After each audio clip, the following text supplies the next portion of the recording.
মুহূর্তের বড় খবর হচ্ছে যুদ্ধবিরতি লঙ্ঘন করলো পাকিস্তান। কারণ আমরা দেখেছি যে কিছুক্ষণ আগেই ৫টা থেকে সিজ ফায়ার বলা হলো, কারণ পাকিস্তানই কিন্তু প্রথম আর্জি জানিয়েছিল এবং সেই আর্জিতে সম্মতি দিয়েছে ভারত। এবং তারপরেই যেটা দেখা যাচ্ছে যে ঘড়ির কাঁটায় যখন ৮টা ১৫ তখন থেকেই কিন্তু শ্রীনগর, জম্মুর আখনুর থেকে আরম্ভ করে কাশ্মীরের বিভিন্ন জায়গাতে কিন্তু গোলা বর্ষণ করতে আরম্ভ করলো। এবং তারপরেই কিন্তু এখনো অবধি ওখানকার যারা সাধারণ মানুষ তারা কিন্তু কার্যত বিশ্বাসই করতে পারছে না বলে এমনটাই তারা জানাচ্ছেন। এবং ইতিমধ্যেই যে ছবি আমরা দেখতে পাচ্ছি যে যেখানে ব্ল্যাকআউট করে দেওয়া হয়েছে এবং ব্ল্যাকআউট করে দেওয়ার পর সেখানে কিন্তু যে গোলা বর্ষণ হচ্ছে সেটা কিন্তু দেখা যাচ্ছে। এবং ইতিমধ্যেই তোমাকে জানিয়ে রাখবো যে ৫টার সময় সিজ ফায়ার বলা হয়েছিল, যে ৫টা থেকে সেই সিজ ফায়ার, কিন্তু ঘড়ির কাঁটায় যখন ৮টা ১৫ তখন থেকেই কিন্তু শুরু হয়ে যায় পাকিস্তানের গোলা বর্ষণ। এবং তার মধ্যেই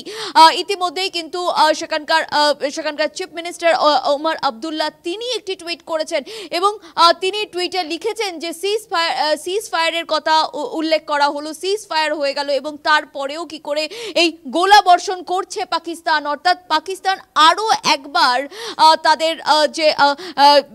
তারা যে লঙ্ঘন করছে সেই বিষয়টা কিন্তু আরও একবার দেখা গেল। কারণ কাশ্মীরের এই মুহূর্তে কাশ্মীরের বিভিন্ন জায়গাতে, শ্রীনগর থেকে আরম্ভ করে আখনুর, বিভিন্ন জায়গায় কাশ্মীরের বিভিন্ন জায়গায় কিন্তু গোলা বর্ষণ হচ্ছে, সেই চিত্র কিন্তু ইতিমধ্যেই দেখা যাচ্ছে।